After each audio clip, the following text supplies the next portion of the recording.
Bienvenue. Donc aujourd'hui, Sébastien, tu vas nous parler un petit peu de chamanisme, même beaucoup de chamanisme. Je ne sais pas si ça marche. Si ça marche, ça va. Ça, je vais mettre des voilà. Donc je recommence. Bonjour à tous. Voilà. Sébastien, donc on s'est rencontrés un petit peu il y a 15 jours à peu près. Oui, 15 jours, 3 semaines. Ouais, voilà. Et on s'est dit que c'était sympa de pouvoir revenir un petit peu sur ce qu'était le chamanisme. Ouais. C'est vrai qu'on a vu le titre, c'est New versus Old.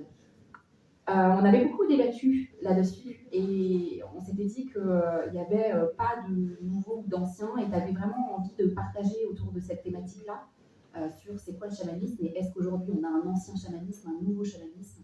Alors c'est vrai, beaucoup sur le travail que j'ai fait. Moi, je suis pas chaman traditionnel, je ne l'ai pas été. Quand j'étais en Équateur, dans l'Amazonie, où je travaillais avec mon épouse et sur tous ces aspects du chamanisme, on était malgré tout dans un néo-chamanisme. Alors, ce que je disais rapidement la dernière fois, on en discutait, c'est qu'il y a une différence entre le néo-chamanisme et le chamanisme interculturel. La différence, elle est dans le fait que quand un chaman traditionnel au milieu de l'Amazonie reçoit des Européens ou des Américains ou quoi que ce soit pour des cérémonies, pour des soins, pour des retraites, tout ce genre de choses, là on va être dans un chamanisme interculturel. C'est-à-dire que ce sont deux cultures qui doivent réussir à faire un pont suffisamment solide pour que des informations passent et que tout le traitement, toutes ces choses-là fonctionnent. Donc ça pose certains problèmes dans le sens où que ce soit les Quichua, que ce soit les Kofan, que ce soit les Warani, tout ça, ils ont des cultures qui sont tellement différentes, c'est-à-dire qu'ils ont des codes culturels, des modes de perception, des archétypes, des façons de penser qui sont tellement différentes, que ce pont, il est quand même relativement difficile à construire. Donc, il s'est un peu, petit à petit, au fil des années, instauré ce qu'on appelle maintenant le néo-chamanisme, qui en fait, des chamans qui sont de la culture des personnes qui viennent les voir, et qui font ce travail de pont directement. C'est-à-dire qu'ils reçoivent l'enseignement et à partir de là, ils font les mêmes traitements, ils font les mêmes, mais toujours pour le coup, dans les mêmes codes culturels. Donc en gros, ce que tu nous expliques là, c'est qu'on a un chamanisme qui est devenu un petit peu universel, c'est-à-dire qu'on est en capacité de pouvoir exporter la culture chamanique en Occident, à travers le monde, en prenant l'essence quelque part. C'est comme ça que les choses se font maintenant. C'est-à-dire qu'il y a deux manières de le faire. Soit c'est les chamans traditionnels qui se baignent dans la culture européenne ou américaine ou ce genre de choses, et là ils apprennent à comprendre comment les autres modes de pensée fonctionnent, c'est-à-dire que là le pont devient facile à faire. Ou alors c'est des gens comme moi qui atterrissent au milieu de l'Amazonie, qui finissent par se former avec des chamans locaux et qui font ce pont eux-mêmes avant et qui donc deviennent en gros c'est un travail d'intermédiaire, un travail de traduction quelque part pour faire ce pont un peu interculturel qui est parfois compliqué quand même. Ouais, parce que c'est vrai que tu nous expliquais quand on s'est vu que finalement le chamanisme est fait de codes, c'est-à-dire de codes culturels comme tu l'expliques là. Est-ce que tu peux un petit peu développer ça? C'est-à-dire que pour que tout le monde comprenne un peu, alors après tu nous diras exactement ta vision et ce qu'est le chamanisme, mais voilà, pourquoi est-ce que c'est difficile de décoder en fait, culturellement? Alors, c'est difficile parce que ne serait-ce qu'entre un français et un anglais, on n'a pas les mêmes archétypes, on n'a pas la même manière de penser, on n'a pas la même manière de voir les choses parce que culturellement on s'est développé dans des environnements différents. Eux, simple fait, par exemple, les Anglais sont sur une île, ils ont une mentalité qui va être plus insulaire et qui est assez différente malgré tout, donc ça change. C'est-à-dire que les codes vont être différents. Voilà. Rien que ça. Donc ça veut dire qu'à un niveau aussi proche que les Français et les Anglais, il y a déjà des différences culturelles, mais qui vont impacter sur des différences psychologiques. Et dans ces cas-là, les archétypes ne vont pas être le même. C'est toujours assez amusant. On dit qu'en France, on a un ou deux mots pour désigner la neige. Si on va en Arctique, ils en ont 37. 37, pourquoi? Parce que leur environnement va influer tellement sur leur psychologie qu'ils vont voir des choses que nous, on ne regardera pas du tout quand on regarde la neige, parce qu'elle est molle ou elle est dure. Voilà, c'est tout. Mais, donc ces différences-là vont impacter. Alors quand on se retrouve avec des personnes qui ont vécu toute leur vie dans l'Amazonie et qui ont une philosophie de vie qui est très différente de la nôtre, on en reparlera pour tout ce qui est de l'imaginal, et nous qui ne l'avons plus depuis le XIIe siècle parce qu'on nous l'a petit à petit extirpé de notre philosophie, j'allais dire, de toute la région européenne, là ça commence à être très différent. Pour faire rapide, la grosse différence, c'est que ce fameux miroir d'Alice, eux vivent avec, et pour eux c'est une réalité constante, tandis que pour nous c'est un mythe. Oui. Alors ça, c'est aussi ultra intéressant parce que je pense que la conception aussi culturelle se base autour des mythes. Et effectivement, en Amazonie ou en Équateur, ils ont un système mythologique et en tout cas une vision, une cosmogonie, une cosmogonie qui est extrêmement développée et à laquelle nous, on n'a pas forcément accès parce qu'on n'est pas né dans ce cadre culturel-là. C'est ça, c'est la différence. Pour donner un exemple très concret, c'est que quand les indigènes disent qu'il y a des esprits qui rentrent dans un endroit, ils le ressentent comme nous, on ressentirait un changement de température.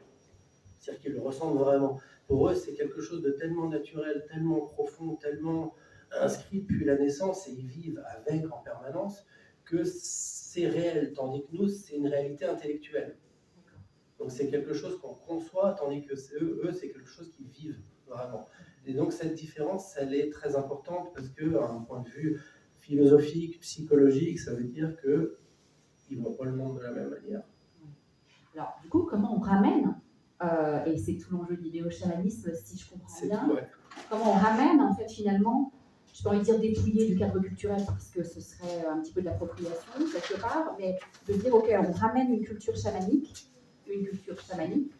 mais avec nos filtres occidentaux. Est-ce que c'est ça que propose le néo-chamanisme? Alors, le filtre occidental, il est important parce que là, on est en train de parler dans l'Amazonie d'un chamanisme avec des entéogènes, donc que ce soit l'ayahuasca, le San Pedro, le peya, toutes ces plantes-là qui sont les plantes sacrées locales.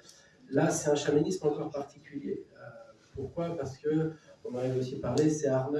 Donc Harner, il y a le monde du haut, le monde du milieu, le monde du bas. C'est comme ça qu'on divisait tout chez les Mayas, les Incas, les Aztèques, les Vikings et tout ça.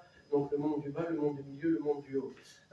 Et on le reprend encore chez tous les grands psychologues qui l'ont utilisé, de Jung à même encore avant. Donc ça, c'était des trucs très importants. Tout ce chamanisme amazonien, c'est le monde du milieu. Quand on est juste des chamanismes au tambour ou de la... Oh, chamanisme au tambour, les méditations et tout ça, on va plutôt être monde du bas ou monde du haut. Donc ça, ce sont deux choses différentes. Pourquoi? Parce que dans le monde du milieu, on est dans de la zone de guerre. D'accord. Voilà. Donc c'est plus du tout la même mentalité non plus. Donc ces fameux codes culturels, ils sont importants. Pourquoi? Parce que quand on travaille avec ces plantes-là, on a un filtre de la conscience, on a un filtre de l'inconscient et on a le filtre de la plante en plus. Si on rajoute encore le filtre culturel, là on commence à avoir des choses où on ne sait plus exactement quoi est quoi. Donc ça devient très compliqué. D'où l'utilité de permettre d'alléger ce filtre culturel, d'avoir quelqu'un qui comprend non seulement la langue, hein, évidemment, mais les codes. Voilà, c'est toujours... moi, j'avais travaillé avec un ami de ma femme, José, qui est un chaman qui maintenant a 82 ans, qui travaille toujours. Il a commencé, il avait 5 ans. 5 ans. Et c'est du boulot hein, quand même. Hein. C'est-à-dire que c'est parfois 2-3 nuits par semaine sans dormir. Enfin bon, voilà, c'est vraiment du boulot. Mais il a la santé. Hein, voilà. Mais c'est un monde de guerriers. Et lui, dans ses codes, c'était encore une exception, c'est-à-dire que c'était un type qui vivait un peu relativement bien en dehors de ce monde-là. Il en connaissait la réalité, donc il savait quoi faire ou pas quoi faire, mais il restait à distance des autres. Pourquoi? Parce que dans ce monde de guerriers, le chaman est le guerrier principal pour la garantie des âmes de tous et la garantie des esprits. Alors, c'est là que ça devient intéressant, parce que du coup, là, on a un petit peu expliqué ce qu'était que le néo-chamanisme, selon ta vision, en tout cas une vision qu'on partage. Et du coup, qu'est-ce que le chamanisme que tu nous dis? Le chaman, c'est un guerrier, un guerrier de l'ombre, de la psyché. Qu'est-ce que c'est? Voilà.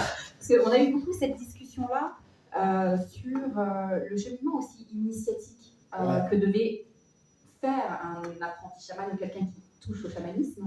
Il y a une déconstruction. C'est justement tout le truc quand tu dis le chamanisme de l'ombre ou de la lumière. En fait, c'est les deux forcément parce que tu ne peux pas faire l'un sans l'autre. C'est tout le principe d'une guerre.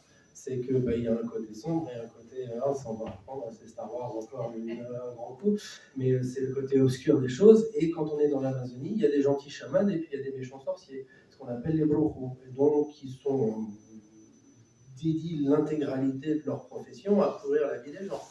Ils sont payés pour. Oui, mais ils sont payés pour. C'est un équilibre en fait. C'est un équilibre parfait. Et ils vont utiliser les mêmes armes, ils vont utiliser les mêmes plantes, ils vont utiliser les mêmes codes, ils vont utiliser les mêmes choses. Donc ils sont vraiment sur le même terrain. Donc c'est quand on rentre effectivement, ces codes culturels sont très compliqués quand on est occidental. Ça a toujours été quand on faisait une soirée chamanique avec José, où il se mettait à expliquer des trucs. Et là, il faut s'accrocher, parce qu'on ne comprend pas forcément ce que le fait que tel oiseau se perche et apparaisse à telle heure du jour veut dire quand le soleil se couche juste après. Moi, en tant que Français, ça va faire mal ou ça va pas faire mal? Ouais, c'est ça. Et j'en sais rien, parce que c'est là le code, il m'échappe complètement, donc je ne sais pas ce que ça veut dire, je ne comprends pas l'impact que ça peut avoir ou quoi que ce soit, mais pour lui, ça veut dire quelque chose. Donc c'est ça qui est important. Et donc, du coup, quand on va passer sur ce néo-chamanisme, c'est d'arriver à comprendre comment les choses fonctionnent pour pouvoir faire cette traduction. D'accord.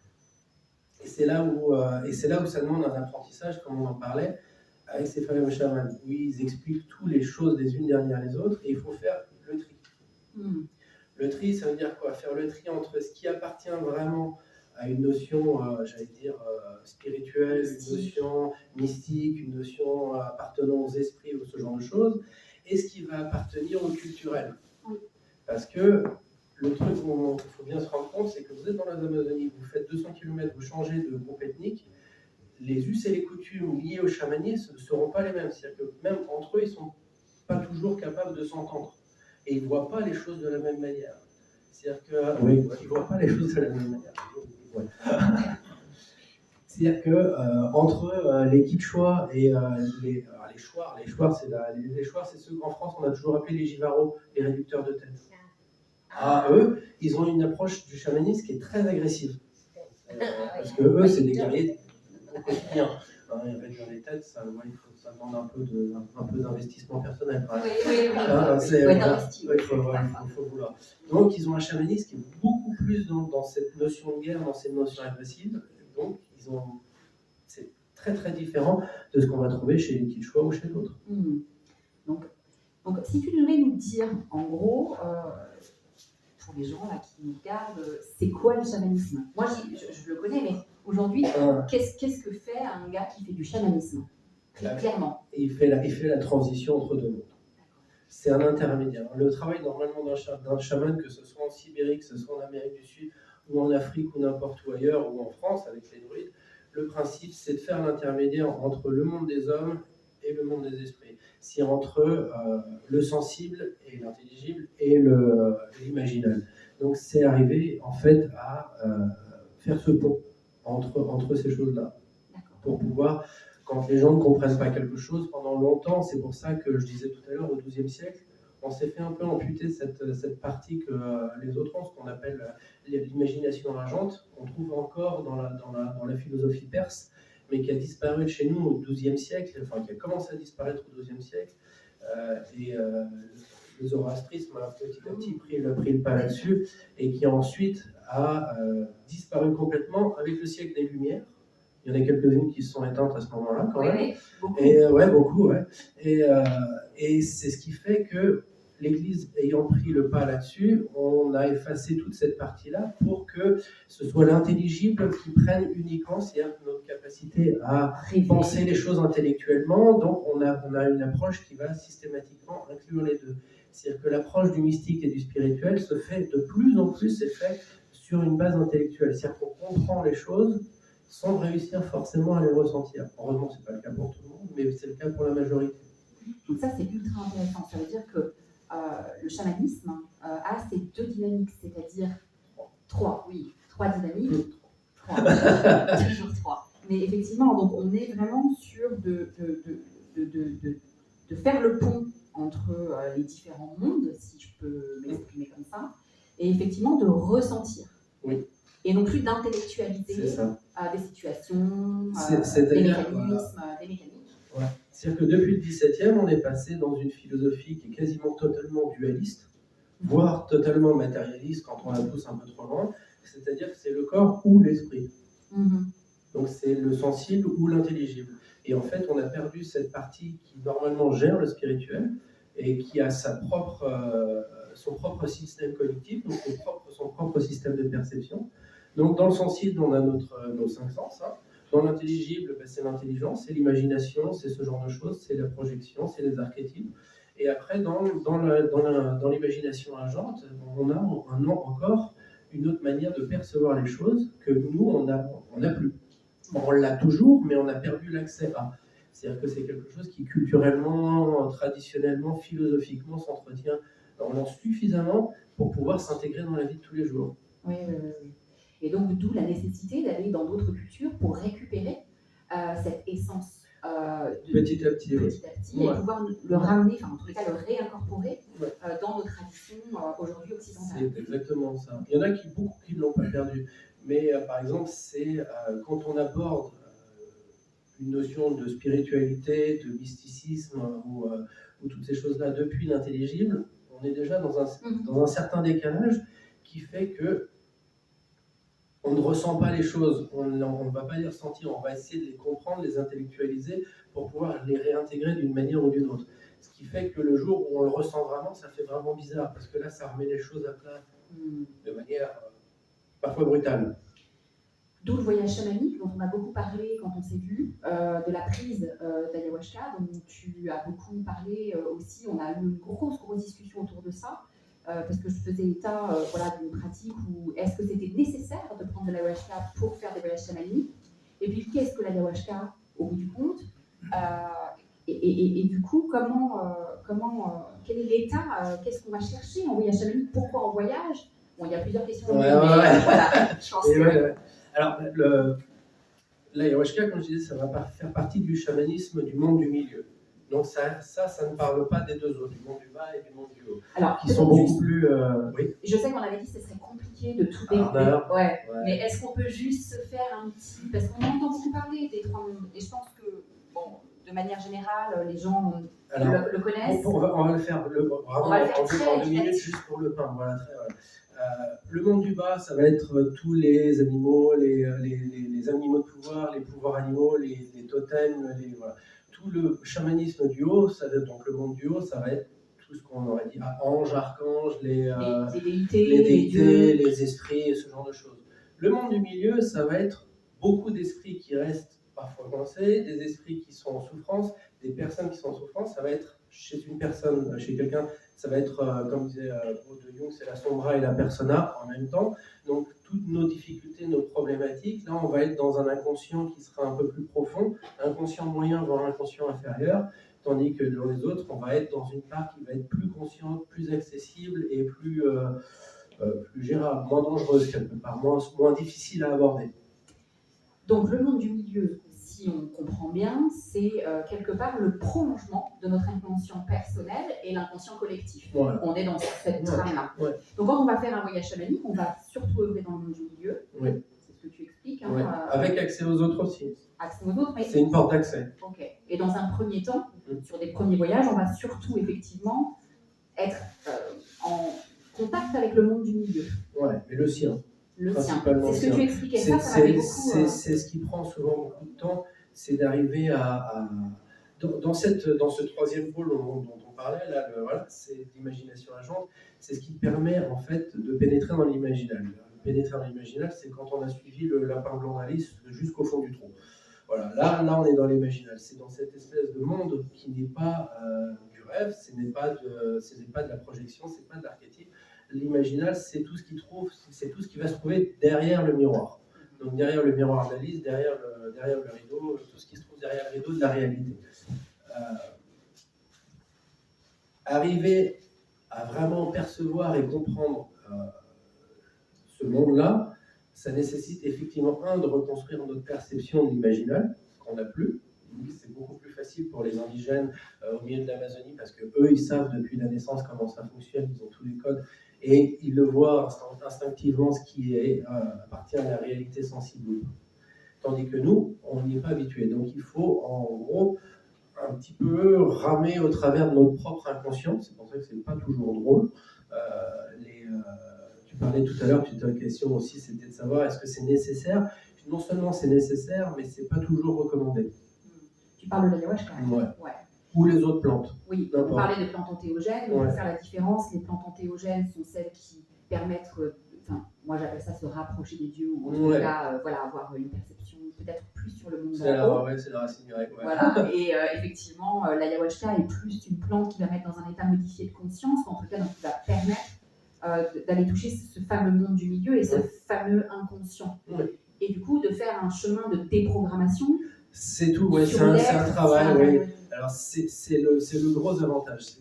Comme je disais, c'est pas toujours recommandé, mais c'est vrai que ça a certains avantages, notamment sur le fait que la rapidité, parfois un peu la brutalité, parce qu'on se fait un peu secouer quand même. C'est-à-dire que le travail avec l'inconscient, si on le fait avec un psy, ça va prendre le temps que ça prendra, le temps qu'on arrive à fouiller certaines choses, à enlever certaines couches.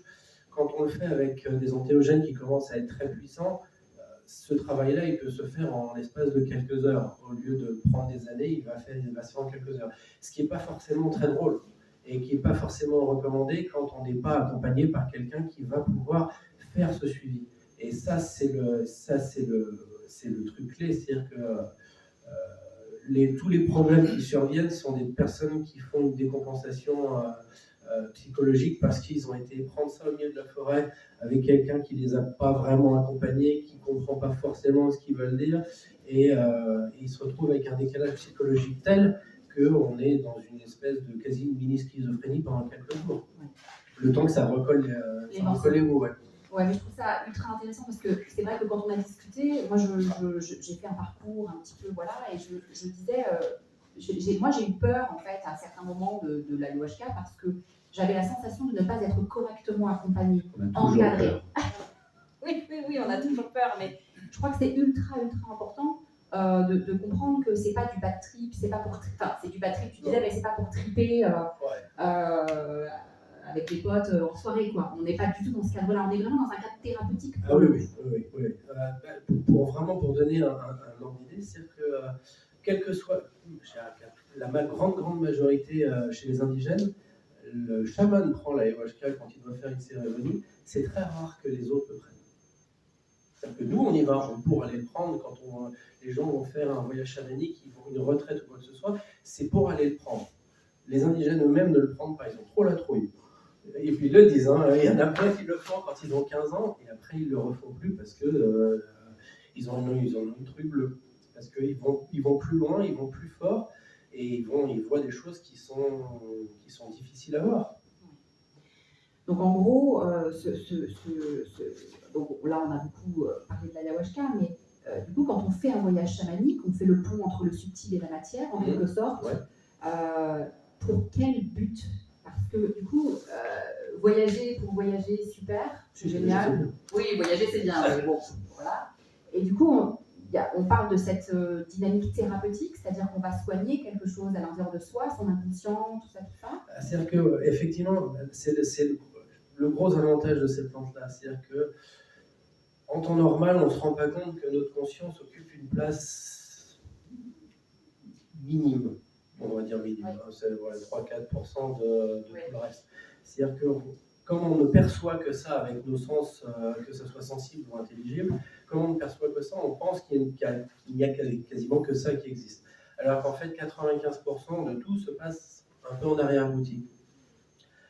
Quand on est avec ces plantes-là, donc avec l'ayahuasca ou d'autres entéogènes, le mur qui sépare les deux, le mur qui sépare la conscience et de l'inconscience, disparaît.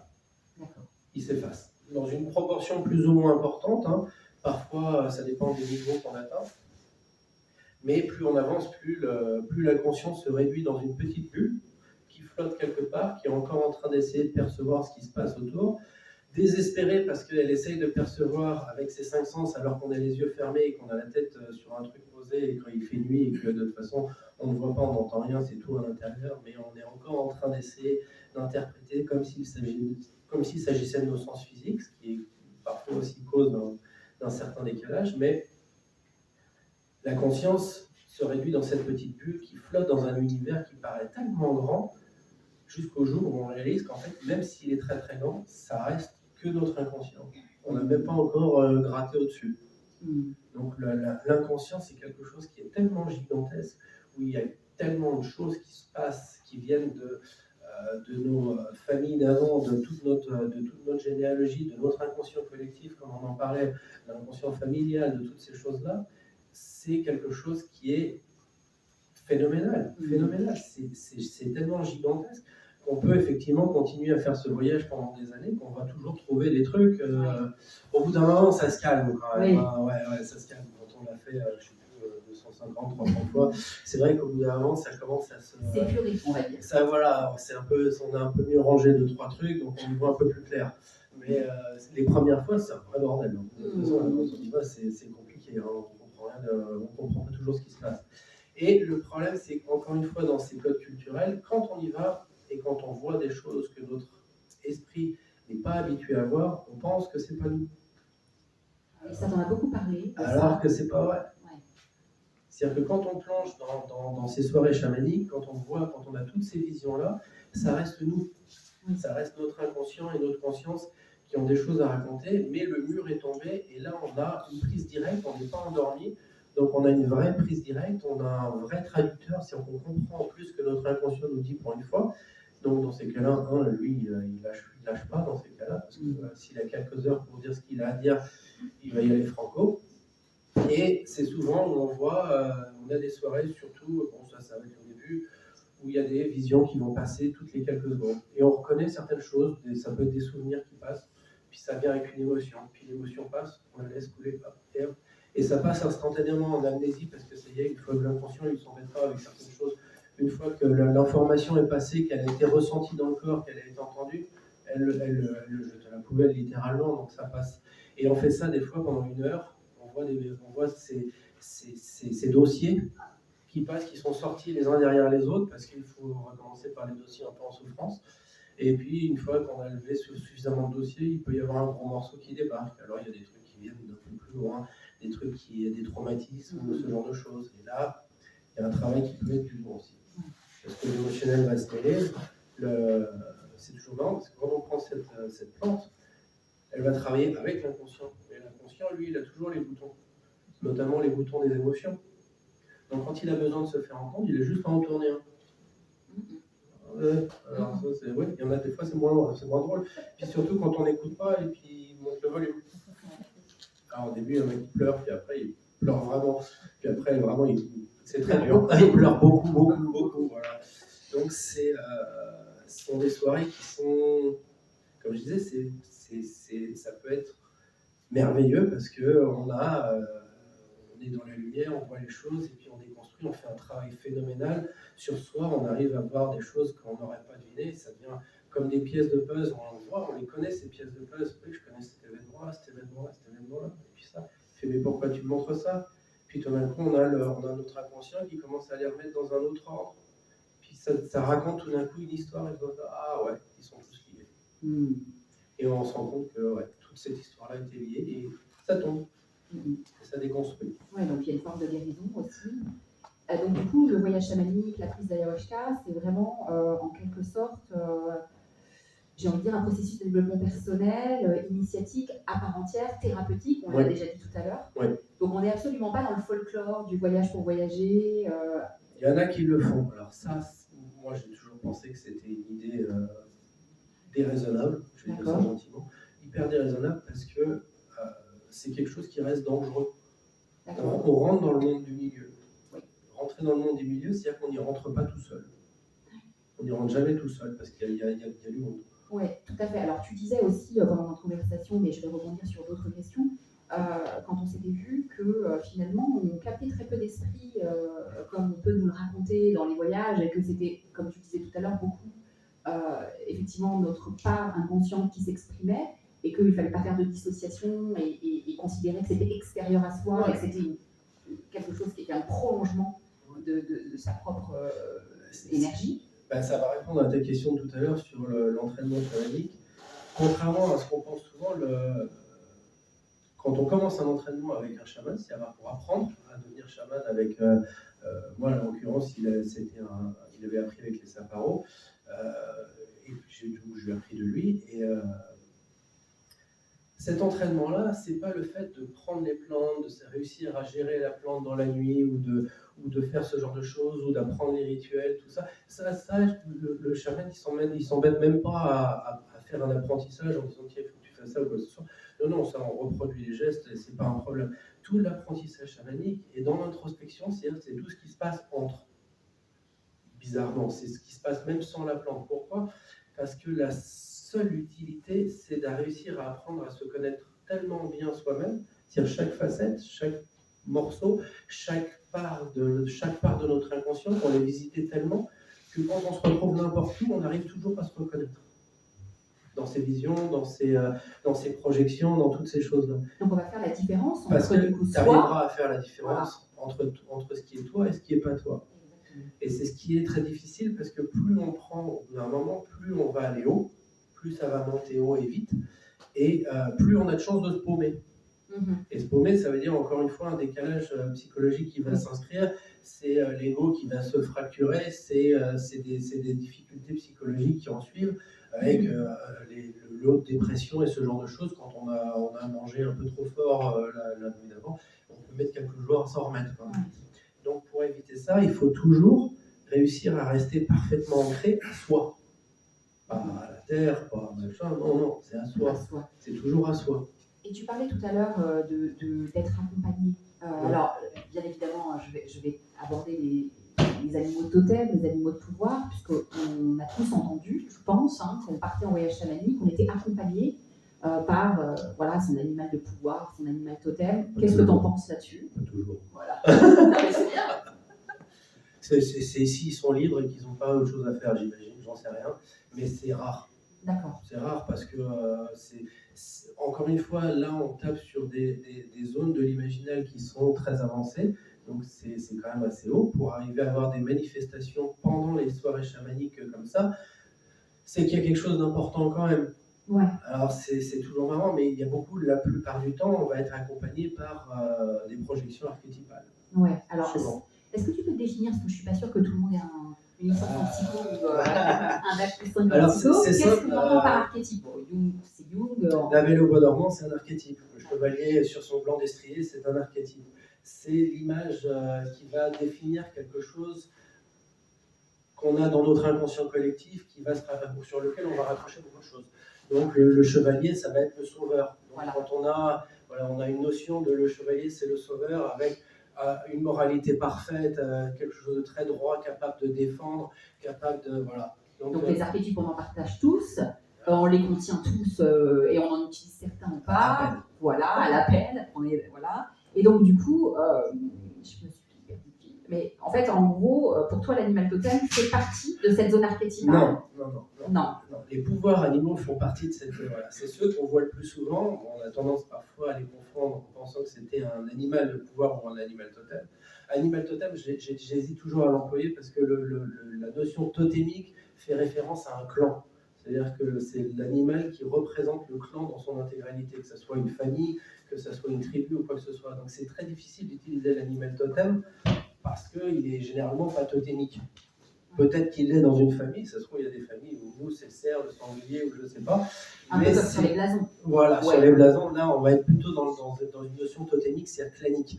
Mais donc ce qui revient à l'animal de pouvoir. Voilà. Mais la plupart du temps, ce qu'on capte, c'est un pouvoir animal, c'est-à-dire que c'est une projection ou justement archétypale parce que on a, encore une fois, vraiment pour le faire très schématique, la puissance du lion, la noblesse de l'aigle, ce genre de choses, la capacité à voir la ruse de la fouine. Voilà, le renard qui va être cet animal qui est capable de vivre en deux mondes. Enfin, il y a beaucoup de choses. Donc ça, c'est par exemple les Indiens d'Amérique du Nord avaient une vraie réelle connaissance, c'est-à-dire qu'il y avait un animal totem, ça c'est fait, et il y avait ces pouvoirs animaux qui accompagnaient les gens en permanence. Donc on voit l'aigle une fois, deux fois, trois fois, ok. Il y a quelque chose qui est en train d'essayer de me dire quelque chose. C'est juste le cerveau de la personne qui repère un aigle plus facilement que d'ordinaire Pourquoi? Parce qu'il a besoin d'avoir ce message-là de son inconscient. Ce qu'on appelle un petit peu les augures, en fait, Ouais, finalement. oui. C'est le monde subtil, en tout cas la nature, qui se synchronise à l'inconscient de la Ouais, personne. non, c'est même l'inconscient qui a besoin de faire passer un message et qui n'arrive pas à se faire entendre autrement. Ok. Là, vous voyez, c'est tout le principe de la synchronicité subjective, c'est-à-dire de penser que parce qu'on a rêvé un soir d'un cerf qui traverse la route et que le lendemain on voit un cerf qui traverse la route, on a décidé qu'il y avait un message que le cerf veut nous donner. Ou pas.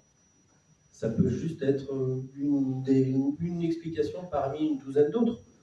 Donc si c'est juste le fait que on l'a repéré plus facilement ce jour-là parce qu'on en avait rêvé la veille, on s'en rappelle parce qu'on le voit qu'on en a rêvé la veille.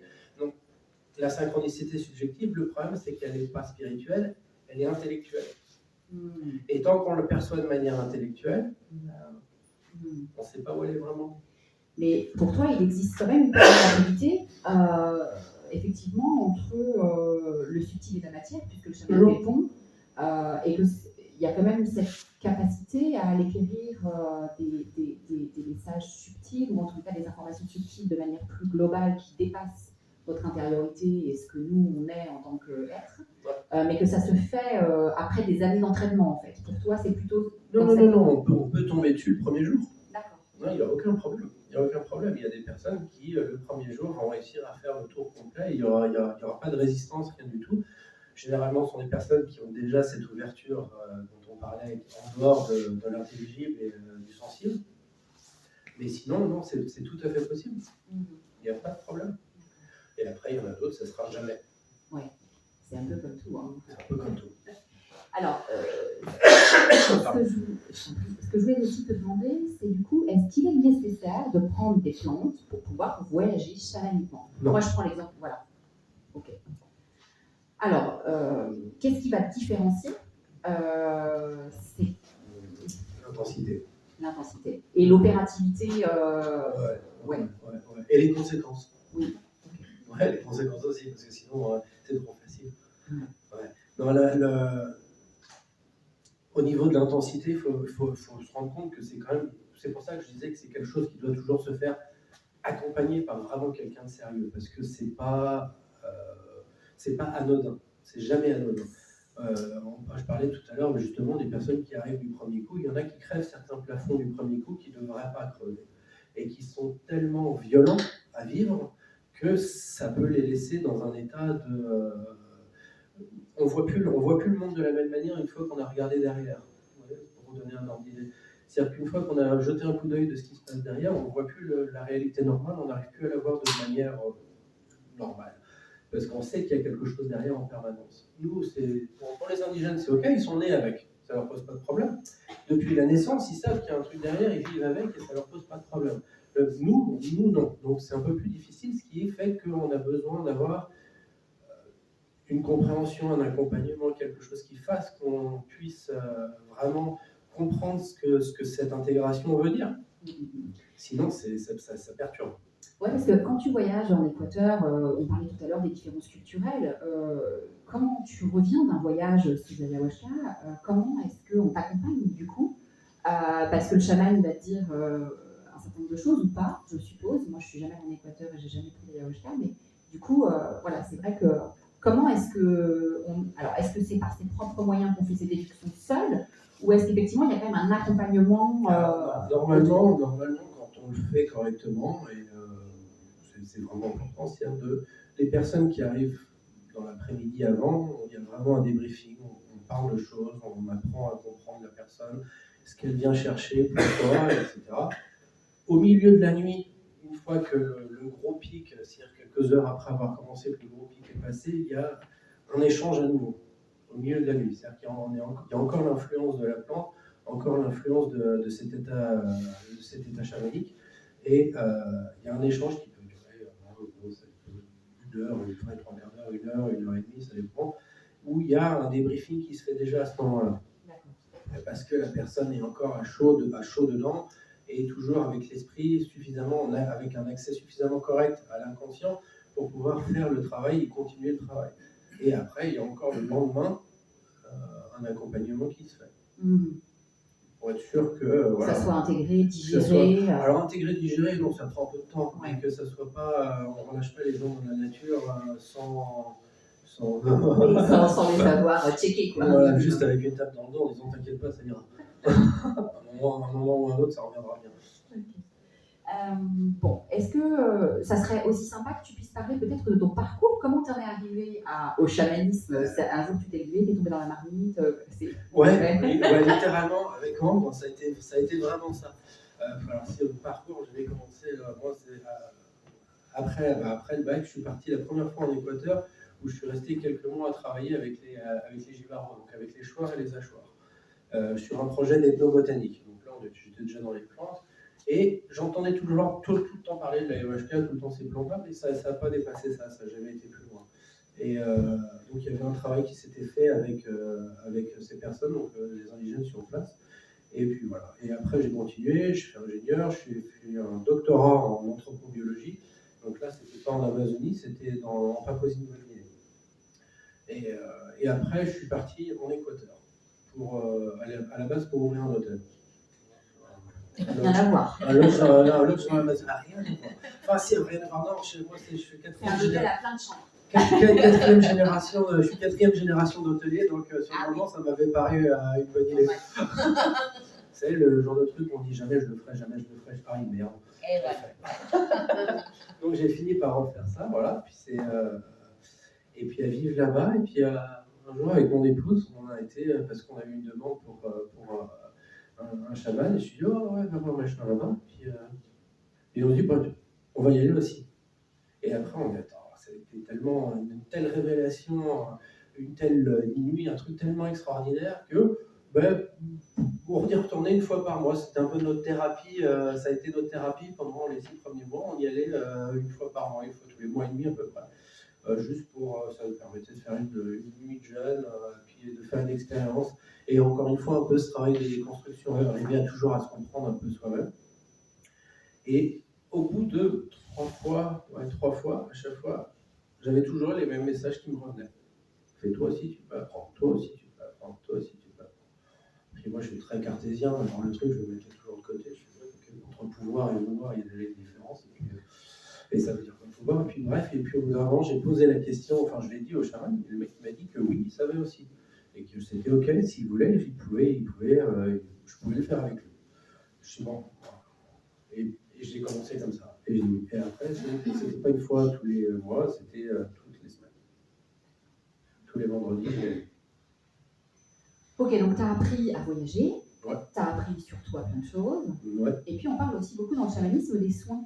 On fait des soins, paraît-il. Les limpieza, ouais. Ouais. Est-ce que tu veux en parler un petit peu? Parce qu'il y a, une fois qu'on est formé, a priori, on est capable de soigner d'autres personnes. On parle beaucoup d'extraction, de choses comme ça, de recouvrement. Voilà. Alors, est-ce que pour toi, ça c'est culturel ou est-ce que c'est universel au niveau des soins? Les deux. Les deux. C'est-à-dire que dans la manière de faire va être culturelle, le principe l'est pas. Il est universel.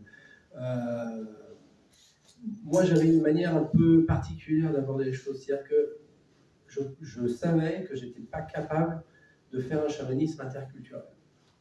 On me connaissait avec José, quand il me parlait, je comprenais rien, donc c'était pas pour moi de dire des trucs que les gens n'ont pas. Si je le faisais avec des ingénieurs, ils n'auraient pas compris ce que moi je leur aurais dit. Donc on aurait retrouvé le même problème. Donc, naturellement, j'ai accepté que je n'avais pas cette capacité-là. Ne l'ayant pas, je respectais le fait de voilà.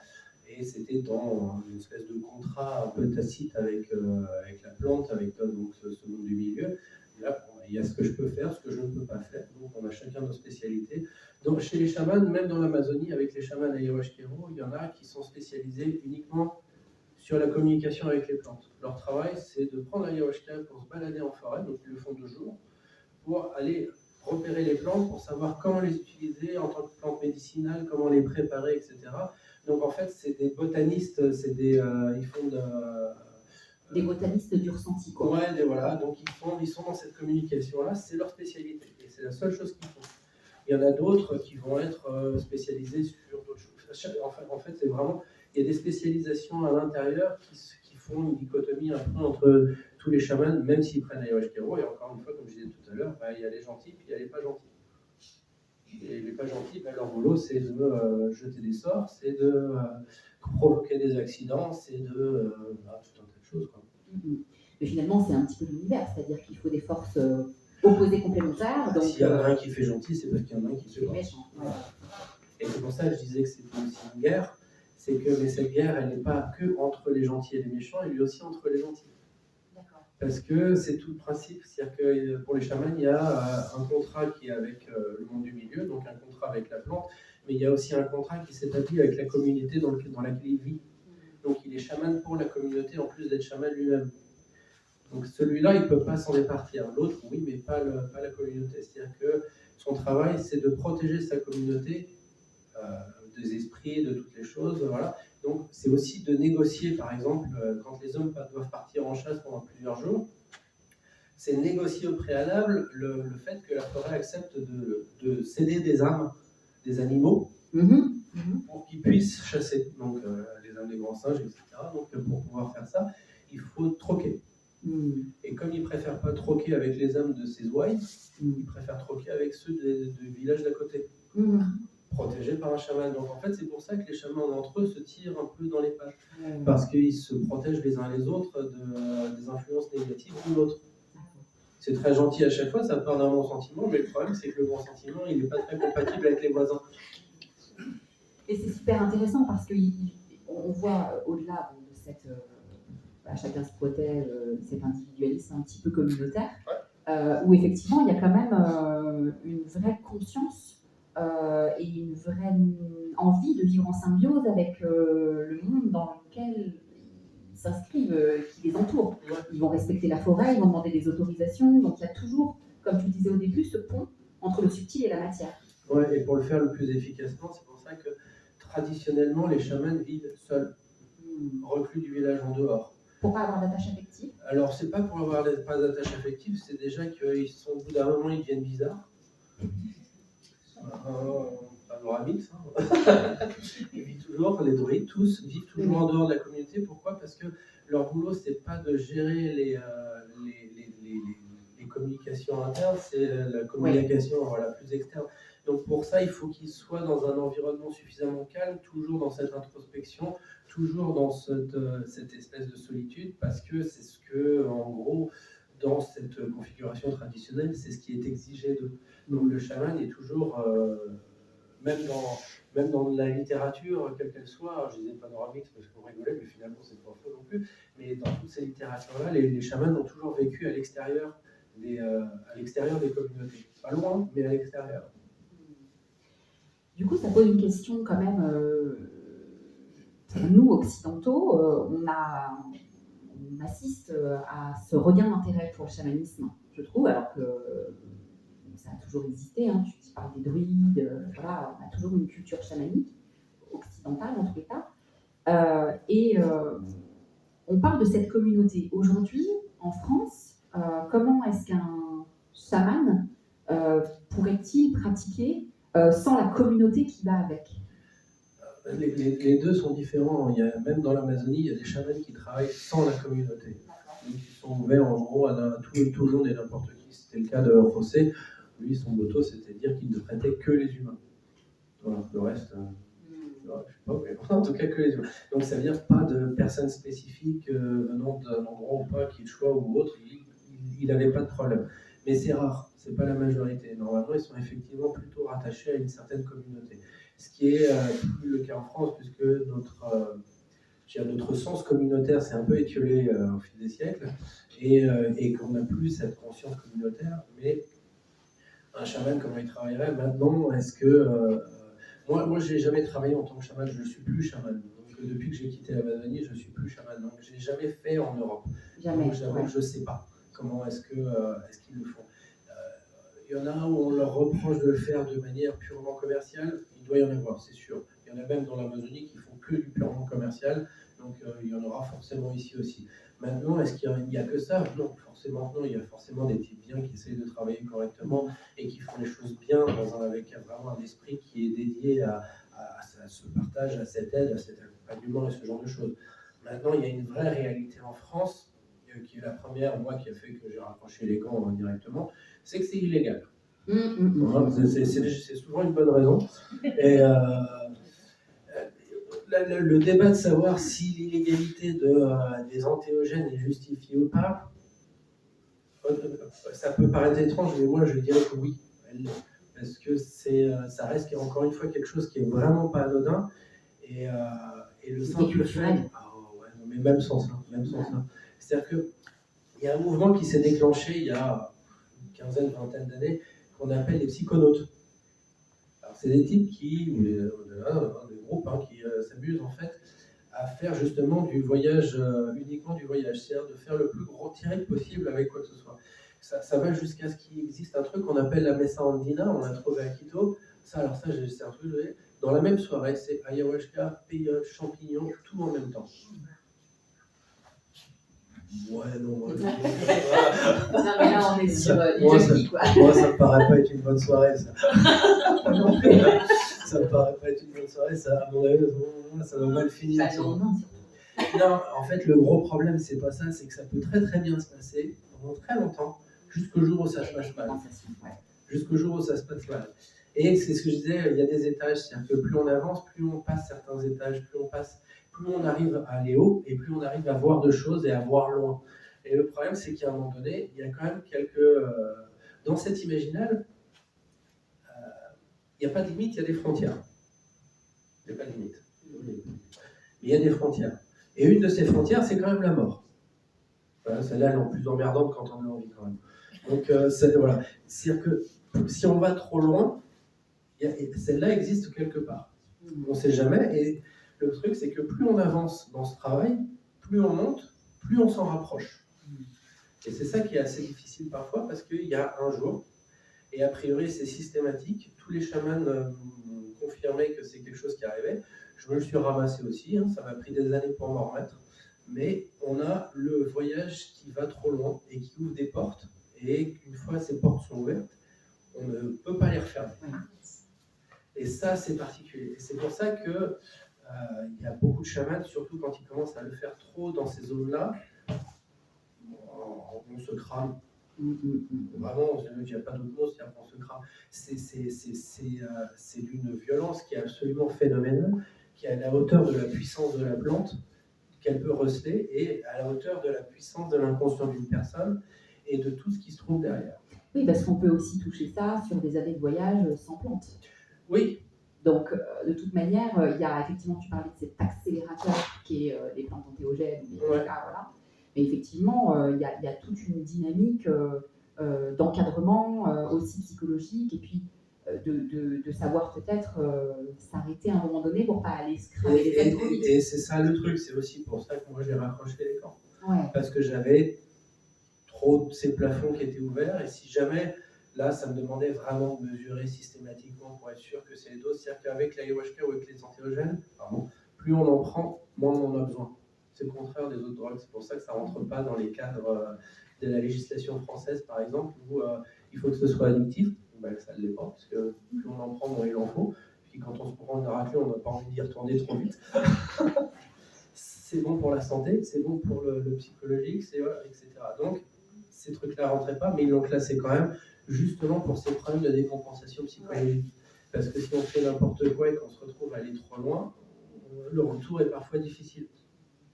Donc, c'est vraiment ce truc où on a un plafond qui commence puis tout d'un coup on crève le plafond et puis on commence à voir. Moi je dis toujours, on commence à voir ce qu'on ne devrait pas voir.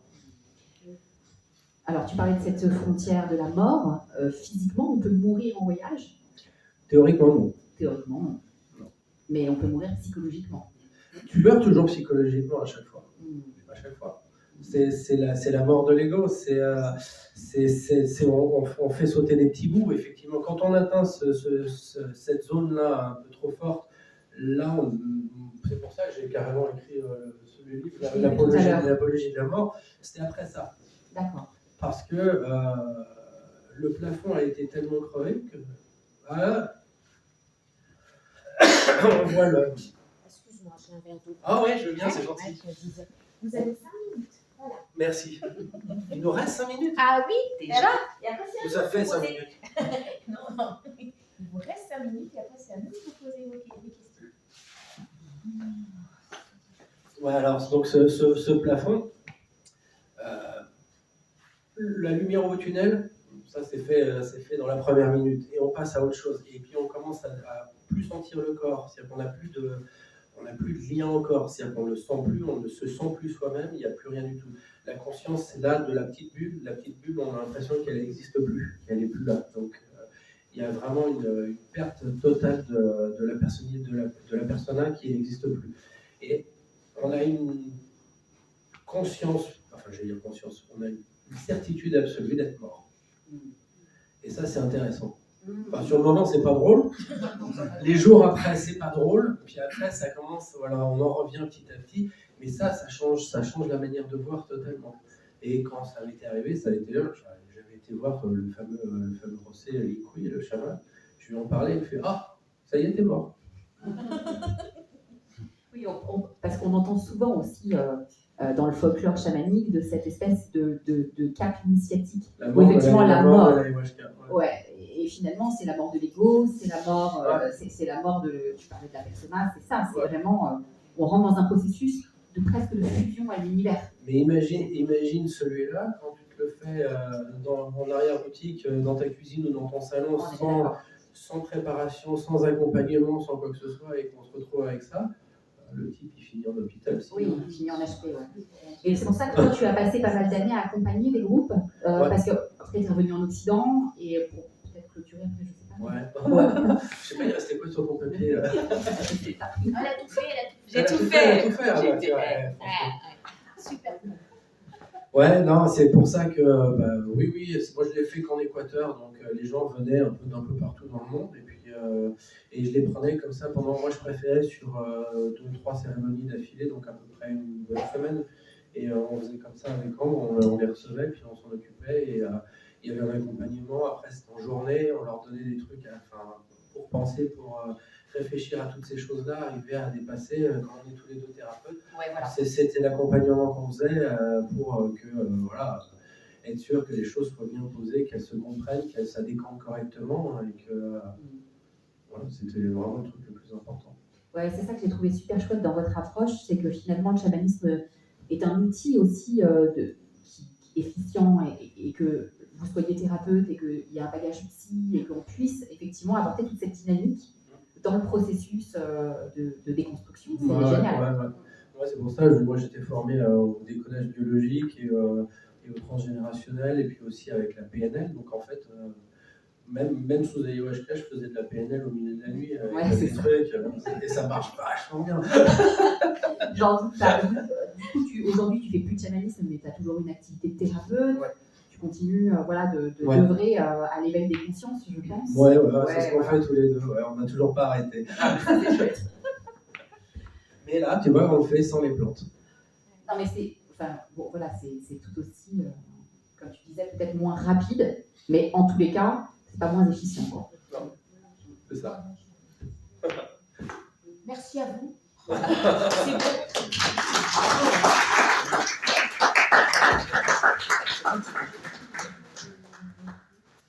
Alors,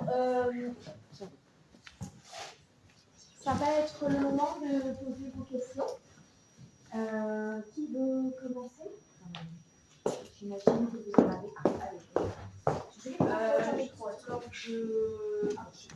Oh, je t'en prie. Non, là, t'as plus de fil. Attends.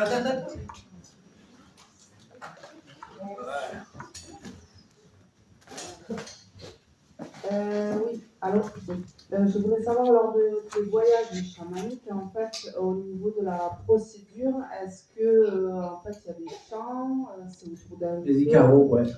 D'accord. Toute la soirée. Toute la soirée, donc c'est quand même accompagné avec de la musique qui permet de passer. Non, juste les chants. Moi, je l'ai jamais fait en musique. D'accord. C'est toi qui changeais pour accompagner en fait. Ouais. Les Icaros, ouais. Chez les Makotas, c'est pareil. Ouais, non, mais chez beaucoup, en fait, le principe, c'est que les chants chamaniques, ce qu'ils vont faire, c'est moduler. C'est-à-dire qu'on arrive au bout d'un moment à avoir une perception où on sent les personnes qui commencent à aller soit un peu trop haut, donc on voit le truc, ça commence à, voilà, ou alors des personnes qui ont du mal à décoller, donc on a des chants qui permettent de moduler ça, décréter quand ça descend, ça va un peu trop haut, et de les ramener un petit peu dans des zones un peu plus safe, pas forcément marrantes, mais moins problématiques, on va dire. Donc on essaie de les garder toujours dans cette zone-là, le plus haut possible, hein, évidemment, mais ou alors de remonter ce qui a du mal à décoller. Donc c'est un peu à ça que ça sert. Et ça accompagne en fait, moi bon, je vais le faire, ça désacralise un petit peu, mais il y a des champs qu'on utilise pour surfer. Parce que c'est vraiment des vagues, quand on est dans l'imaginal, c'est vraiment des vagues qui sont quand même parfois assez impressionnantes, donc ça donne l'impression que l'esprit surfe sur quelque chose, donc les champs ont tendance à moduler les choses pour emmener les personnes vers là où elles doivent aller. Donc ouais, il y a des champs qui servent vraiment à ça, à se faufiler dans des zones un peu plus difficiles ou à rendre les passages un peu plus fluides. Mais tu te rendais compte en fait que les gens, c'est visuellement, tu voyais sur le visage des gens. Alors non, c'était en pleine nuit, donc tu vois rien. Oui, c'est des ressentis. Hein. Ouais, c'est du ressenti. Puis alors ça dépend des personnes. Ça ne marche pas toujours. Moi, je ne suis pas dans les très grands chamans amazoniens, mais eux, ils n'ont pas besoin de bouger où ils sont. Ils regardent main et puis ils regardent juste la personne. Ils voient ce que la personne voit. C'est-à-dire qu'ils arrivent à partager leur vision. Moi, ça m'arrivait de temps en temps. J'étais pas très doué pour ça, c'était pas mon truc, c'était pas mon point fort. Mais quand même, on sent certaines choses qui sont importantes, donc on sent que voilà, il y a besoin, et une personne qui est sur une partie difficile un petit peu ou quoi que ce soit, et c'est marrant. Pour te dire, les partages de vision, c'est pour ça que dans l'ayahuasca, la molécule, dans l'IRMAO, qui est la molécule active de l'ayahuasca, on prend la DMT, ça vient d'une autre plante, l'ayahuasca n'en a pas. L'IRMAO, son premier nom, c'était la télépathie. C'est comme ça qu'ils l'avaient là. Ils se sont rendus compte après que ça avait déjà été analysé, que ça avait déjà été nommé par d'autres chimistes. Donc ils lui ont redonné son nom d'origine, mais quand ils l'ont découvert, quand ils l'ont testé, etc., ils l'ont appelé la télépathie. Pourquoi ? Parce que justement à cause de ce partage de vision. Et c'était le truc qui était... pour dire, moi je suis pas croyant catholique ou quoi que ce soit, mais à chaque fois qu'on avait une soirée avec le chaman français, qui lui est un fervent catholique complet, vraiment à fond, à chaque fois dans la soirée, il y avait la Vierge qui apparaissait à tout le monde. Et c'était pas la Vierge qui venait, c'était l'autre là qui faisait ça. C'était lui qui avait une connexion tellement puissante avec ça, qu'on était tous baignés dedans et on le voyait tous. Et puis je la voyais pour la version sud-américaine, avec la robe, avec les diamants dans tous les sens, de l'or partout, enfin bon, vraiment et ça, c'était un truc assez génial. Merci. Avec plaisir. Je ne sais pas si le micro ira assez loin. Il te reste. Peut-être qu'il faut qu'il tourne. Il te reste. Ouais, là, si, ça va le faire, là.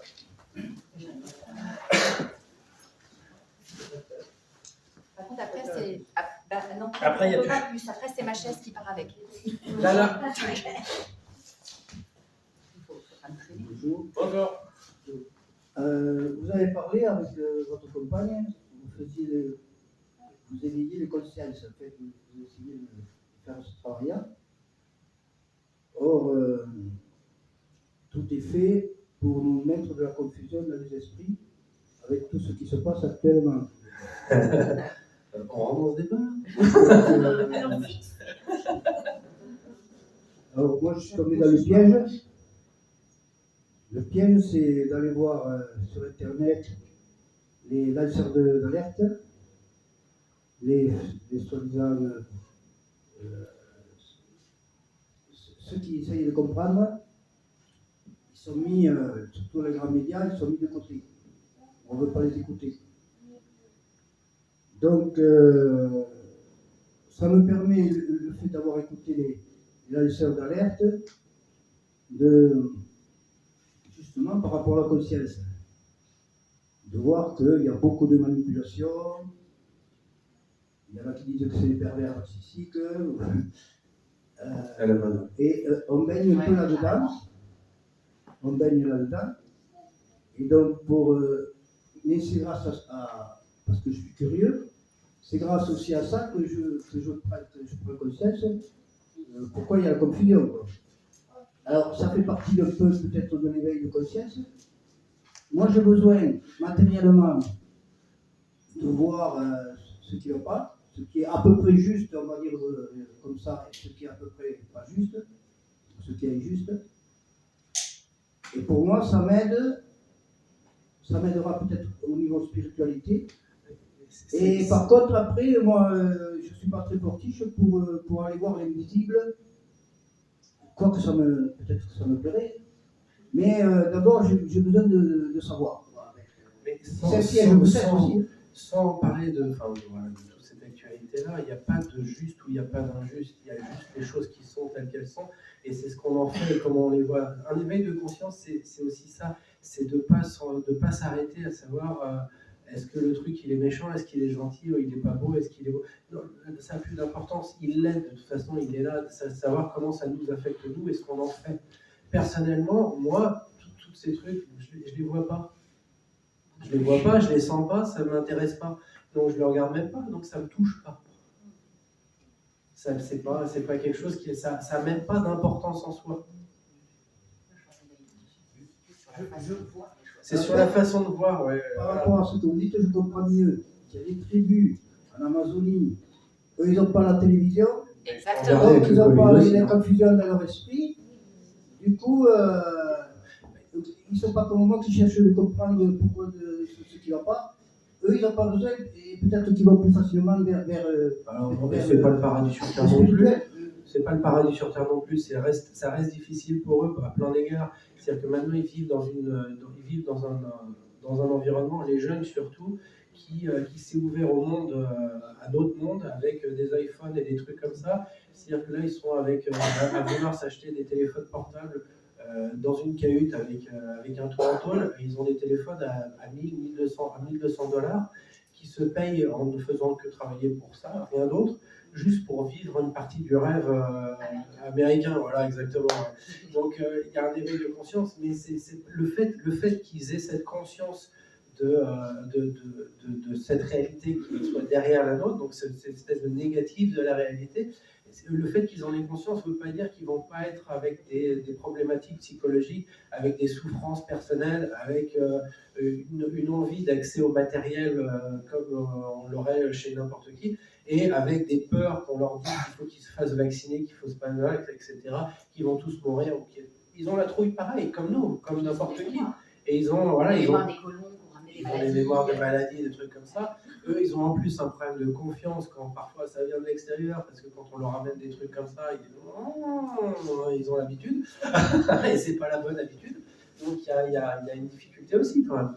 Je crois que la différence entre les jeunes qui ont des jeux électroniques, donc on dira ça fait partie un peu de l'intelligence artificielle, alors que les gars qui sont dans les tribus, ils sont beaucoup plus près de la nature. Donc après, ils peuvent s'évader peut-être dans le subtil. Ils ont tous YouTube. Ils ont tous Facebook et YouTube. Ah ouais? Tous. Ah ouais? Tous. Pour donner l'ordre d'idée, hein, Facebook, c'est 1,5 milliard de comptes. Et il y en a. Pour donner, il n'y a pas longtemps, j'ai réussi à recommuniquer avec quelqu'un en Papouasie-Nouvelle-Guinée. C'était vraiment au milieu des montagnes. Et il m'a appelé sur Facebook. Moi, je ne le savais pas non plus. Alors, moi, je voulais rebondir sur plein de choses. Moi, je pense qu'on voit ce qu'on veut voir. Ce que disait monsieur, t'arrêtes ta télévision, t'écoutes la musique que tu veux écouter, tu lis les livres que tu veux lire, regarder les films que tu veux voir, il peut y avoir des choses à changer. Après, ce que vous disiez, c'est génial. Moi, j'ai des enfants qui sont à l'étranger très loin. Ce matin, mon fils m'a fait du Japon. Bon. Alors après, c'est ce qu'on va en faire. Comme on dit l'argent, c'est pas un souci, c'est ce qu'on va en faire. Savoir si c'est un moyen ou une finalité. L'argent, je n'ai pas de tabou avec ça, c'est pas ça l'argent. C'est le moyen. C'est un moyen. Et pour en revenir à votre sujet, tout à l'heure, ça m'a fait penser à un vieux truc. Vous savez, vous disiez que. Moi, je pense que. Je ne sais pas si j'ai raison, mais on a l'impression que ça ouvre des portes parce que les paliers. Et comme est-ce qu'on accède à des multivers ou est-ce qu'on ouvre Alors, la notion de multivers, c'est la version horizontale des vies antérieures qui est une notion verticale. Alors après, c'est de savoir comment on se place. Il faut que les deux soient vrais ou pas vrais, un seul des deux ou les deux, que ça soit quelque chose. En soi, ça n'a pas une grande importance. Ça n'a pas une grande importance. Mais ça ouvre. Ouais. Et il y a très très longtemps, bon, plus de 40 ans, j'avais pas de prenait une LSD, il disait, tu vois, ça monte, ça stabilise et ça redescend. Ça m'a fait penser à ça. Quand vous êtes en haut, si vous redescendez, c'est bien. Si vous restez en haut, c'est des fois moins bien. Et des fois, vous pouvez redescendre et remonter tous les 15 jours. Ah, parce que oui, mais avec le truc, c'est que c'est pas le principe des antéogènes, parce que la différence entre le LSD, par exemple, qui est une molécule chimique, d'un type qui a inventé ça, qui est un gros. Ouais. Et voilà. Les antéogènes, en fait, les molécules, on les a en nous naturellement. Donc le cerveau sait les gérer. C'est vrai que quand on prend l'ayahuasca, au lieu de microdoses, la DMT, on l'a produit, la glande pinéale l'a produit, l'IRMAO, on l'a produit, parce qu'on produit l'IMAO aussi, donc on a toujours besoin de la contrepartie. Donc c'est des molécules dont on a les récepteurs dédiés spécifiquement, qui sont faits pour et qui sont connus du cerveau dans la gestion naturelle. Et donc on le fait au quotidien quasiment, parce que l'IMAO, c'est par exemple ce qui vous empêche de triper quand vous mangez un fromage trop frais. Ça. Oh, le miso, les champignons, le fromage trop frais, tous ces trucs-là, si on n'avait pas de MAO, on serait en train de triper en permanence. J'aurais pensé à toi quand je mangerais du fromage. C'est pour ça que ça fait partie, quand les gens viennent pour prendre l'ayahuasca, ils ont une liste de trucs qu'il ne faut pas manger avant. C'est de l'avocat, du chocolat, de tous les trucs fermentés, du chou fermenté, tous les trucs fermentés. Le soja, pourquoi ? Parce que ça envoie tout le monde un peu trop haut. Parce que, en fait, on parle toujours des deux, la molécule de l'ayahuasca qui est la RMAO, on parle de la DMT, du DMT par exemple, qui est celle qui permet d'avoir les visions, qui est très colorée, très lumineuse, très géométrique. Donc on rajoute dedans pour avoir un peu le 4K. Et en fait, il y a une troisième molécule dont on ne parle jamais, c'est la sérotonine. On se monte des niveaux de sérotonine, ça crève le plafond. C'est-à-dire que c'est pour ça qu'après on flotte pendant quelques jours, parce qu'on est avec des taux de sérotonine qui sont beaucoup plus importants que la moyenne. Donc c'est ce qui permet de réparer dans le corps, c'est ce qui permet de refaire des connexions dans le cerveau, c'est ce qui permet de... Ça, c'est génial. Donc on a un taux de sérotonine qui monte. Mais le problème, c'est comme toutes les bonnes choses, quand on s'en colle de trop, on fait une hypersérotoninimie. Voilà, ça j'allais pas dire. Et ça, quand on s'en fait une comme ça c'est moins drôle. C'est moins drôle. C'est un peu rock'n'roll, quoi. On vomit beaucoup, c'est vomir, et puis ça, voilà, c'est très purgatif, l'ayahuasca, donc on vomit beaucoup. Plus il y a de sérotonine qui commence à plus les muscles des intestins de la pagidécie se mettent à travailler en pulsation, et plus il faut courir. Donc c'est pour ça que c'est pas vraiment une drogue de soirée parisienne. Pardon. Oui, bonsoir, Sébastien. Je vais parler par rapport à mes expériences chamaniques. En fait, j'ai fait 2 voyages. Un voyage sans rien, sans plante, et un autre avec la médecine du cacao pur. Alors, du coup, ça a été autant intense, sans forcément prendre les plantes indiquées. Et j'ai pu quand même toucher alors pas forcément le milieu, plutôt soit les archanges, soit les animaux totems. Je suis juste ça, mais c'est pas pour ça que je voulais dire. Je voulais dire donc, il peut y avoir plusieurs chamans, en fait, plusieurs façons d'enseigner le chamanisme et donc de le recevoir.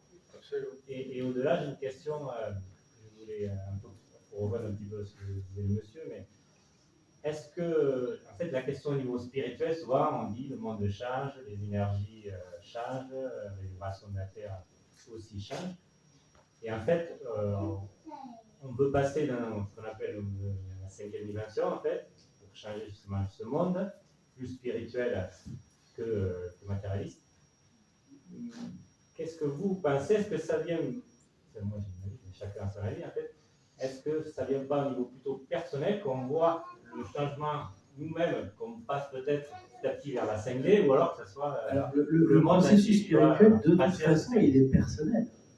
C'est jamais avec l'extérieur. Le processus spirituel, c'est une relation à soi, pas à autre chose. C'est-à-dire que c'est tout le problème quand on a tendance, nous, aujourd'hui, en tant qu'occidentaux, à mettre les choses un peu trop à l'extérieur de nous. C'est-à-dire que ça va être Dieu, ou que ça va être machin, ou que ça va être truc, ou je sais pas quoi. C'est-à-dire qu'on va mettre les choses à l'extérieur de nous. Les trucs qui nous plaisent, les trucs qui nous plaisent pas. Le problème, c'est que ça, c'est ce qu'on appelle les identifications. C'est-à-dire qu'on prend une partie de notre ego et on la place sur quelque chose qui est à l'extérieur de nous. En disant, mais c'est bon, c'est Dieu qui va s'en occuper.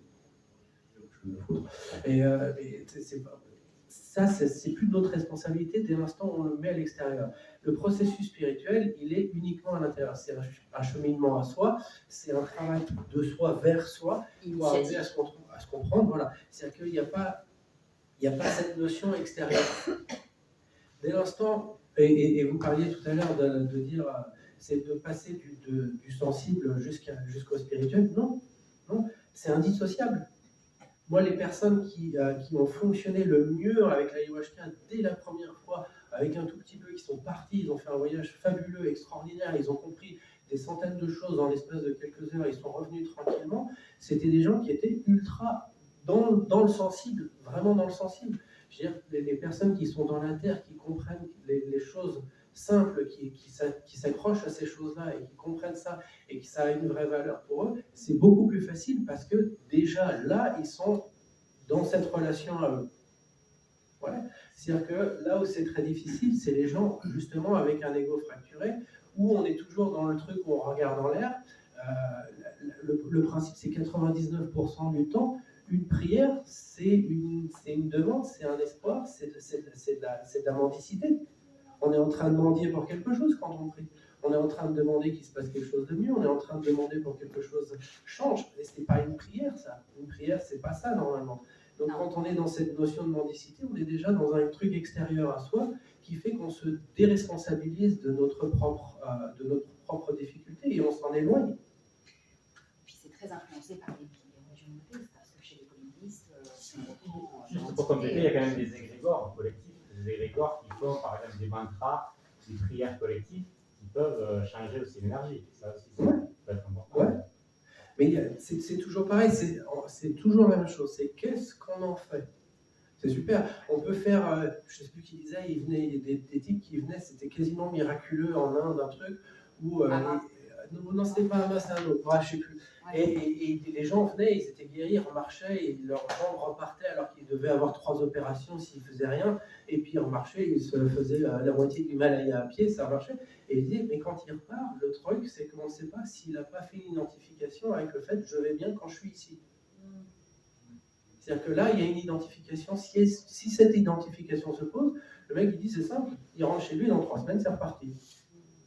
Il rechute. Pourquoi ? Parce que l'association s'est faite non pas sur sa guérison, donc interne, mais sur l'endroit qui a permis la guérison, sur le contexte qui a permis la guérison. Et c'est ça qui est très difficile. Même s'il peut y avoir une part. Même s'il peut y avoir une part, il y a toujours une part. Mais après, c'est de savoir ce qu'on croit et que... oui, mais il y a beaucoup de voilà. C'est peut-être aussi une question de foi, comme à Lourdes. Et c'est pareil. Donc moi, j'ai 2 questions. Alors, la différence, pour moi, dans mon esprit, c'est pas très clair, la différence entre subtil et visible et les rêves et les cauchemars. Parce que moi, des fois, je rêve, après, je ne m'en souviens pas. Ou si un cauchemar, un jour, je m'en suis souvenu parce que c'était fort. Tout ce qui se passe dans le rêve le soir, ou même quand on ferme les yeux, quand on dit toujours le meilleur moment pour rentrer dans l'imaginal, c'est quand on est sur l'autoroute et qu'on a déjà fait 100 km tout seul sans la radio. Et au bout d'un moment, on a les yeux qui zonent. Et la voiture, tout c'est exactement, on va mettre les clignotants, tout ça, mais il y a le reste en arrière-boutique qui est déjà ailleurs. Pourquoi ? Parce que voilà, on est rentré dans cette zone-là. Tout ça, c'est de la communication avec l'inconscient. C'est là où on peut vraiment avoir un peu une discussion avec son inconscient, qu'il y a des images qui viennent. Parfois on y prête attention, parfois pas, parfois ça reste, parfois pas. Ça dépend. Et les gens, et l'entraînement, enfin le rêve c'est un entraînement aussi. On s'entraîne à rêver mieux, à rêver plus longtemps et à être plus conscient de ses rêves. Donc ça dépend des personnes, ça dépend des contextes, ça dépend de beaucoup de choses. Mais tout ça c'est de la communication inconsciente. Et ma deuxième question. Attendez, je vais repréciser.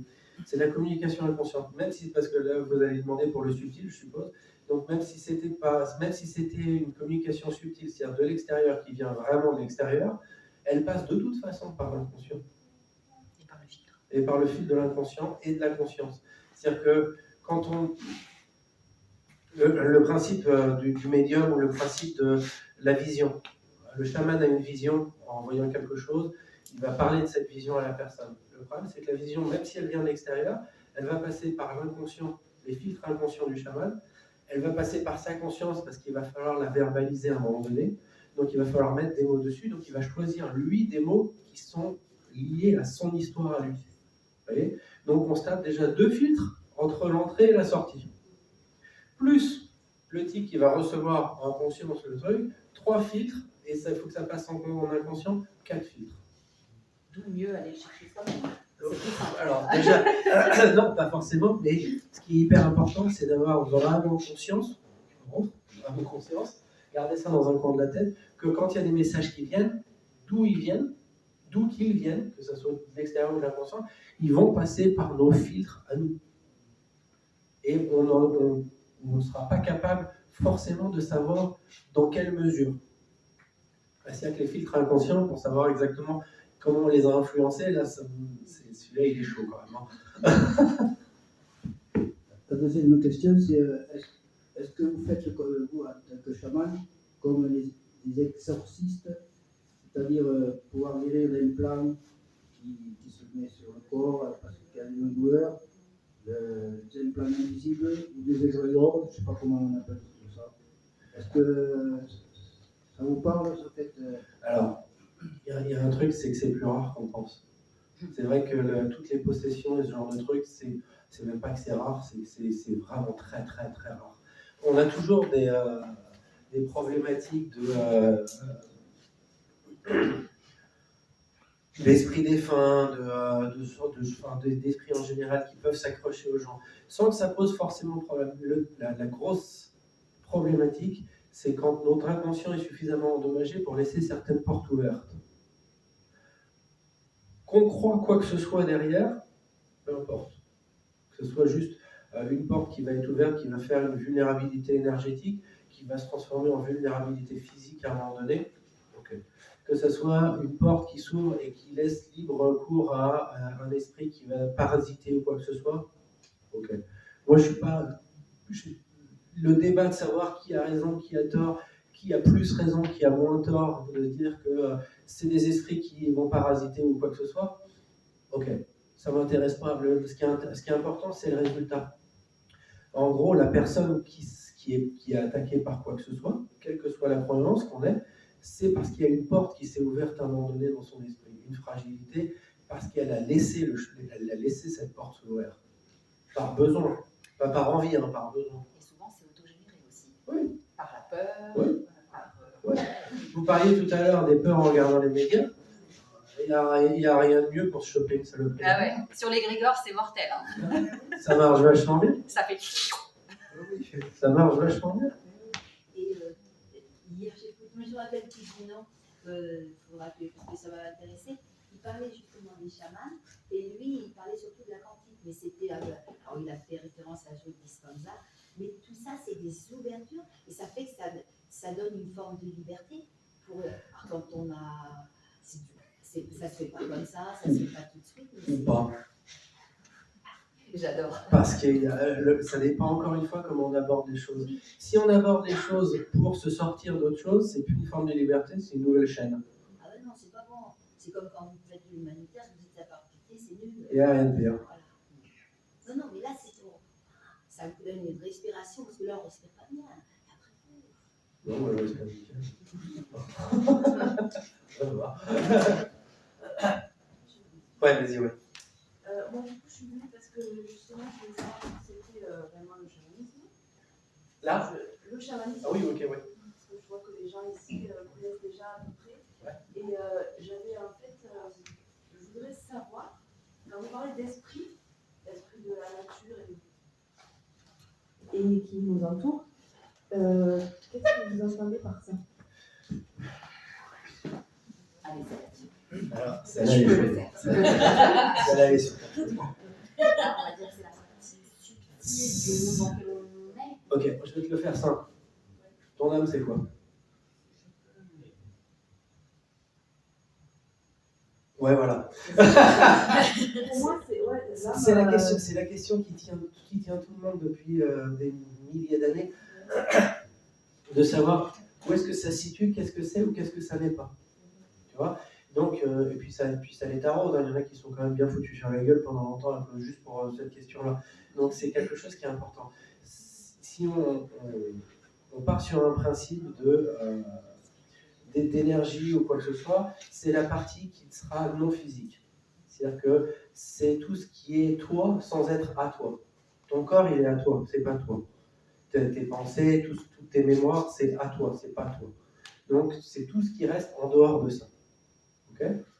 Donc ça marche pour un arbre, ça marche pour un animal, ça marche pour un caillou, ça marche pour tout. En partant de ce principe-là. Ouais. C'est un miroir, comme tu disais. Voilà, c'est toujours cette idée de miroir. C'est-à-dire que si tu l'acceptes pour toi, c'est simplement le fait de l'accepter pour le reste aussi. Ouais. Donc c'est juste un processus là que tu peux faire de manière intellectuelle. Encore une fois, tu vois, on repart toujours dans la même problématique.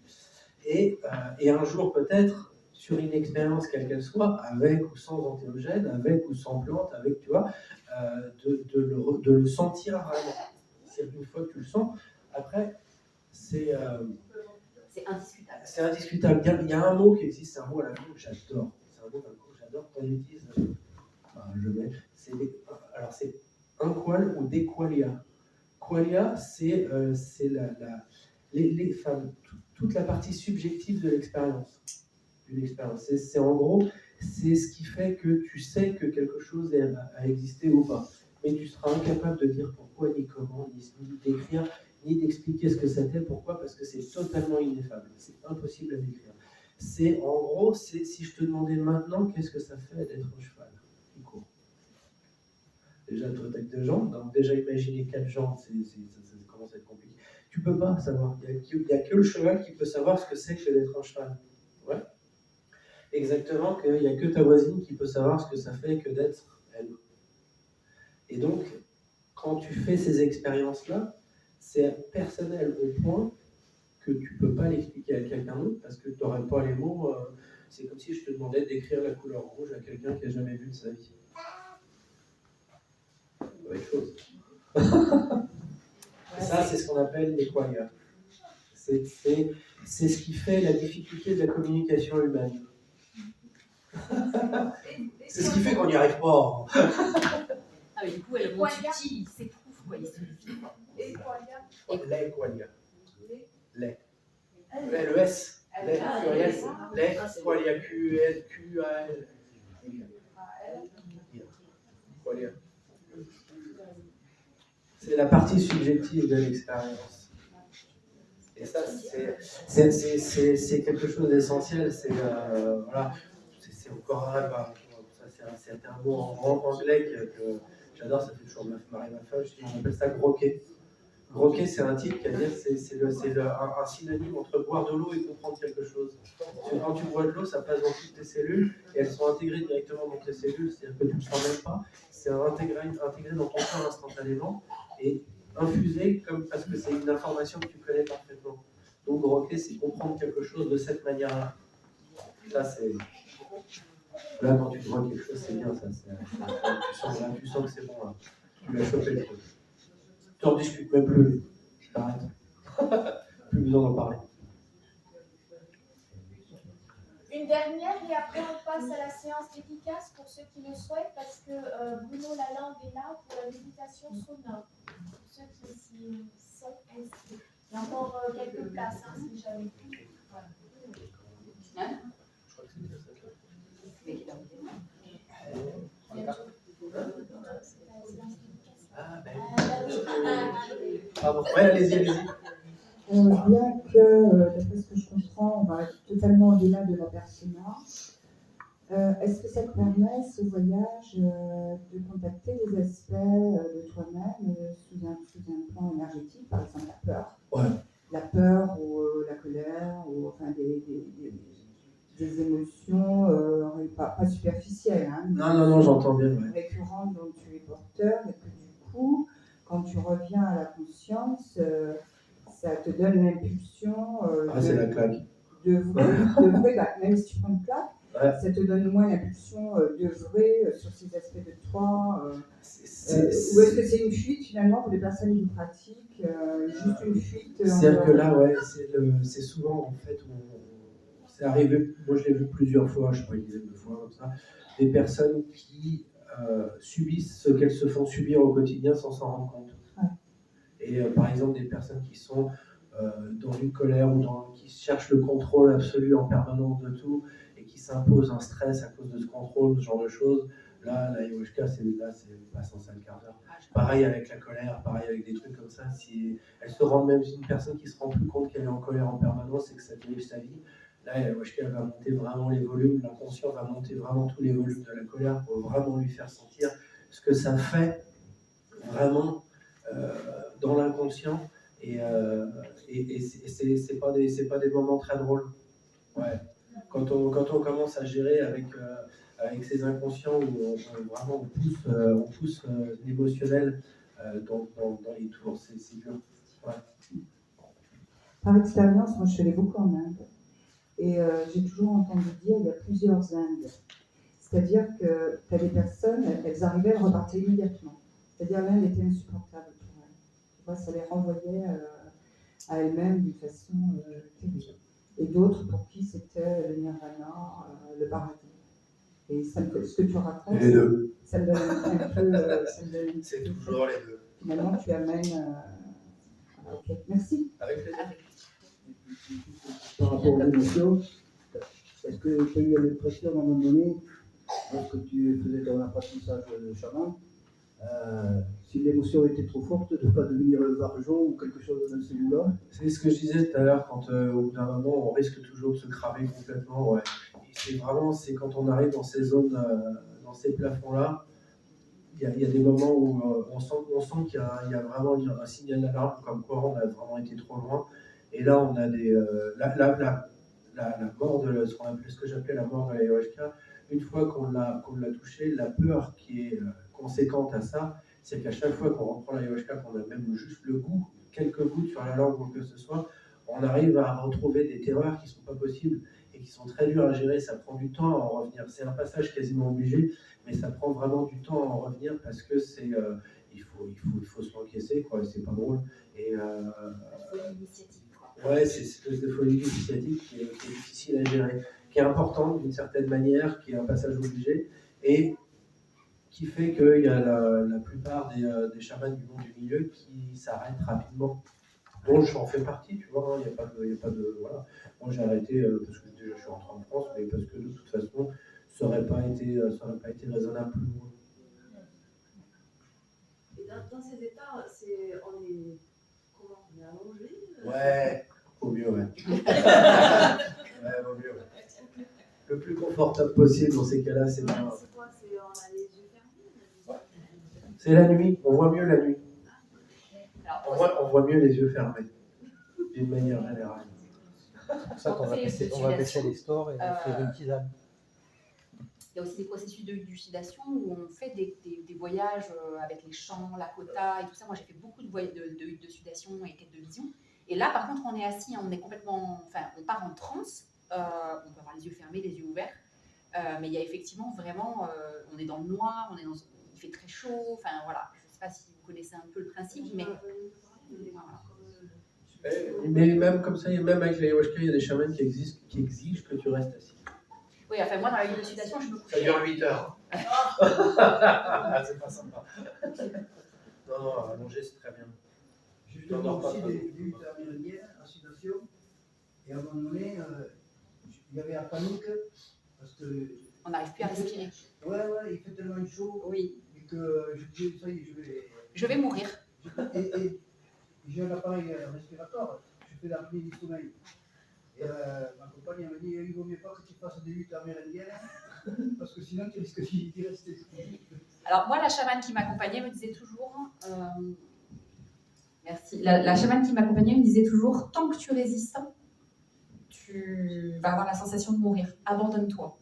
Alors je m'abandonnais, des fois difficilement, parler du contrôle tout à l'heure, c'est pas facile, Mais effectivement, quand on lâche, c'est là qu'on a la sensation de s'apaiser et que on est sur de la peur de mourir, la peur de plus contrôler. Enfin, voilà, c'est ça que ça vient déprogrammer en fait.